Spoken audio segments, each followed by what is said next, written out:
नमस्कार दोस्तों, स्वागत है आपका हमारे भक्ति रस चैनल में। आज हम सुनेंगे त्रेता युग की एक अत्यंत रोमांचक और गहरी कथा। जब पवन पुत्र हनुमान संजीवनी बूटी लेने जा रहे थे और मार्ग में राक्षस कालनेमी ने उन्हें छल से रोकने का प्रयास किया। तो आइए शुरू करते हैं कथा। लंका की भूमि जहाँ युद्ध की ज्वाला में जल रही थी, वहीं पर रावण का पुत्र मेघनाथ अपने दिव्य अस्त्रों से युद्ध कर रहा था। तभी उसने एक शक्तिशाली वार लक्ष्मण जी को लगा। वे मूर्छित होकर भूमि पर गिर पड़े। सारे शिविर में शोक छा गया। जो वैद्य सुनेश थे, उन्होंने गंभीर स्वर में कहा, यदि सूर्योदय से पहले हिमालय की द्रोणगिरी पर्वत से संजीवनी बूटी नहीं आई तो लक्ष्मण के प्राण बचाना मुश्किल है। तो उन्होंने कहा कि कौन संजीवनी बूटी लेने जाए कि लक्ष्मण जी के प्राण बच सके। तो सभी की दृष्टि एक ही वीर पर टिकी, वीर हनुमान जी पर। उन्होंने प्रभु श्री राम को प्रणाम किया और आकाश की ओर उड़ चले। तब रावण ने एक चाल चली। रावण चिंतित था और वह जानता था यदि लक्ष्मण जीवित हो गए तो युद्ध की दिशा बदल जाएगी। तो उसने अपने एक मायावी राक्षस जिसका नाम कालनेमी था उसको बुलाया और बोले, कालनेमी, हनुमान जी को किसी भी तरह रोको, उसे सूर्योदय से पहले लौटने मत देना। तो कालनेमी मुस्कुराया। वह छल का उस्ताद था। उसने एक जाल बिछाया।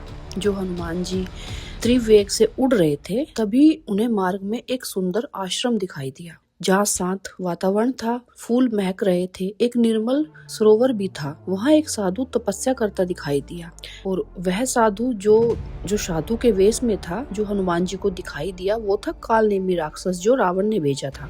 और साधु जो वेश में बैठे थे, पूजा कर रहे थे, मतलब तपस्या कर रहे थे, वो हनुमान जी को देख के बोले, आओ वत्स। उसने मधुर स्वर में कहा कि तुम अत्यंत थके हुए लगते हो, पहले जल पी लो फिर आगे जाओ। हनुमान जी का हृदय सरल था, पर वे इतने मूर्ख भी नहीं थे। उन्होंने सोचा, कार्य अत्यंत महत्वपूर्ण है, पर थोड़ी देर जल पीने में ही क्या हानि है। वे सरोवर की ओर बढ़े। तो जैसे ही वे जल पीने के लिए झुके, अचानक एक विशाल मगरमच्छ ने उनका पैर पकड़ लिया। हनुमान जी ने एक ही झटके में उसे परास्त कर दिया। मगरमच्छ तुरंत एक दिव्य अप्सरा में बदल गया और उसने हाथ जोड़कर कहा, हे पवन पुत्र, मैं शापित अप्सरा हूँ। यह साधु नहीं है, यह कालनेमी नामक राक्षस है जो तुम्हें रोकने आया है, जिसे रावण ने भेजा है। हनुमान जी तुरंत समझ गए और हनुमान जी तुरंत आश्रम लौटे। कालनेमी अभी भी साधु बनकर ही बैठा था। उसे नहीं पता कि हनुमान जी को मेरे बारे में सब पता चल चुका है। हनुमान जी मुस्कुराए और बोले, मुनिवर, पहले गुरु दक्षिणा तो स्वीकार कीजिए। और इतना कहते ही उन्होंने अपनी पूंछ से उन्हें जकड़ लिया। क्षण भर में साधु का रूप मिट गया। मतलब जो साधु बने हुए बैठे थे, वो राक्षस थे, वो अपने असली रूप में आ गए। फिर दोनों के बीच भीषण युद्ध हुआ, पर राम भक्त के सामने उनका छल कहाँ टिक सकता था। उन्होंने एक प्रचंड प्रहार से कालनेमी का अंत कर दिया। अब हनुमान जी अपने लक्ष्य की ओर बढ़े। हनुमान जी बिना विलंब किए हिमालय पहुंचे। उन्हें सही संजीवनी पहचान में नहीं आई तो उन्होंने पूरा पर्वत ही उठा लिया। वे वज्र की गति से लौटे। सूर्योदय से पहले औषधि पहुंचाई, लक्ष्मण जी को लगाई। तभी लक्ष्मण जी ने पुनः नेत्र खोले। लक्ष्मण जी ने श्री राम ने भाव विभोर होकर हनुमान जी को गले लगा लिया। तो इससे हमें क्या संदेश मिलता है? कालनेमी केवल एक राक्षस नहीं था, वह माया, प्रलोभन और भ्रम का प्रतीक था।